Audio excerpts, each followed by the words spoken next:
I'm certainly not supposed to be here. How exciting.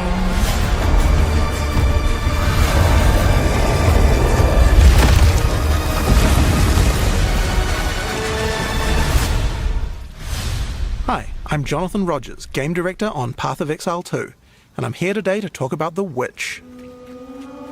Most classes have access to some kind of minion, but if you want to control an army, the Witch is probably the class you want to pick. In PoE 2, most minions don't require summoning manually. This scepter gives me a couple of free warriors, but it's also going to give me another resource called Spirit, which you can spend on whatever minions you want. You can see the Spirit bar above the mana here. On the skill screen, you can pick the composition of your army. This is a level 2 area, so I can only afford one other minion. I'll pick a sniper for now. You can stay in the back with me. When minions die, they'll be revived automatically so long as no other minion has died recently. So before your next battle, all your minions will come back to life.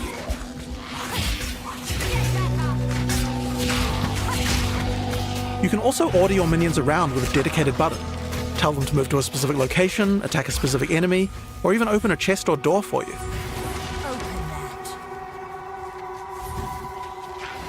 We also have temporary minions. This spell is called Unearth. If it kills a monster or if it hits the corpse of a monster, it creates these bone constructs. They can't take many hits and have a limited lifetime, but you can build up a real army with these. While my minions are attacking, I'm going to use some debuffs on the monsters too. The first one I'm going to use here is Contagion. If a monster dies with Contagion, it spreads to nearby enemies. Each time it spreads, the damage increases, so it's a good idea to try and keep the infection going. If any corpses are infected when you summon a minion from them, the minion will be infected as well. Each time they hit an enemy, they'll continue infecting them. It's nice to have an army of infected scorpions on your side. I also have another Chaos debuff called Essence Drain. This one does even more single target degen. If the monster is infected with Contagion at the same time, then the Essence Drain will spread as well. This can turn into a real plague of destruction. Another minion type I can summon are zombies, but they require a corpse. These will do nicely. They don't come back to life if they die, but they're fairly tough and can bolster your minion numbers. Many minions also have command skills. I can order my sniper to deploy a gas arrow on the battlefield to get some damage over time.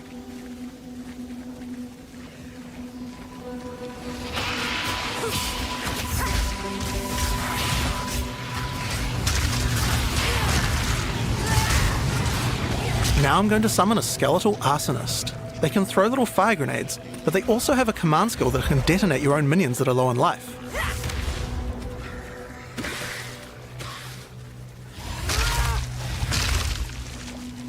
When you see the red indicator, use the skill and the minion will go boom.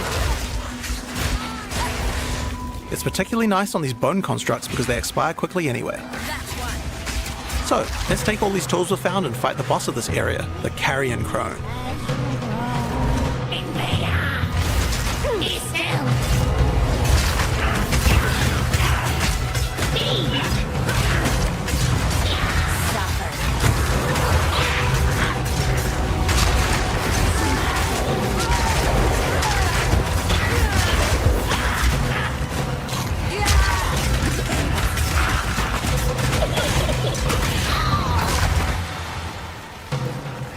So, that's how many minions you can get at level 2. But let's see what minion gameplay looks like at a higher level. This is a level 30 area. I want to try a different group of minions. I still have my trusty warriors, but there's a lot of different types to choose from, like brutes for stunning or ice mages for freezing, and most of them come with their own special abilities or command skills. For now, I'd like a couple of storm mages to shock enemies, a cleric to heal and revive my minions, and a bunch of reavers as well. Reavers do high damage, and you can also enrage them before battle. This slowly kills them, but my cleric should be able to keep them alive. While my minions are attacking, I can use channeled skills like Bone Storm, which creates a devastating volley of sharp spikes.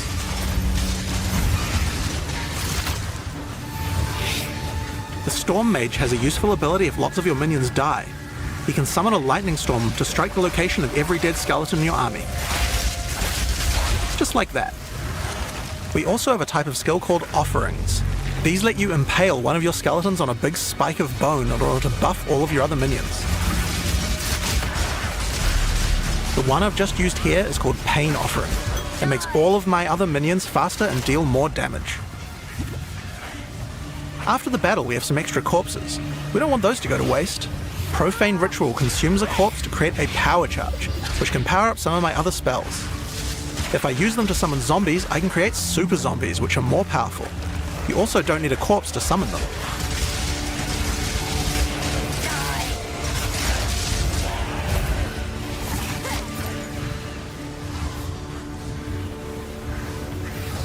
I can also use power charges to channel Bone Storm. If I do that, it adds a devastating AoE.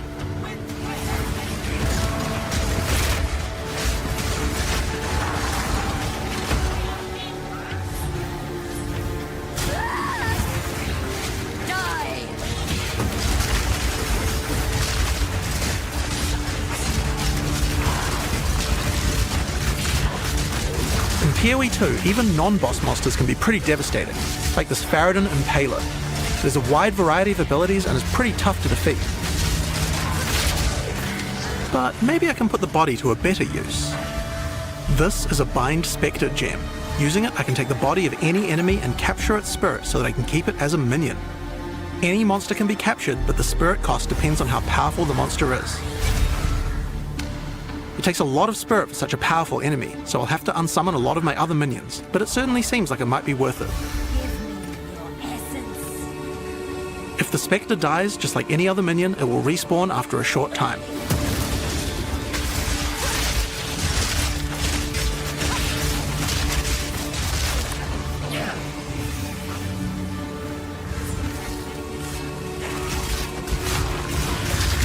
So, I think it's time to fight the boss of this area, Tor Gull the Defiler.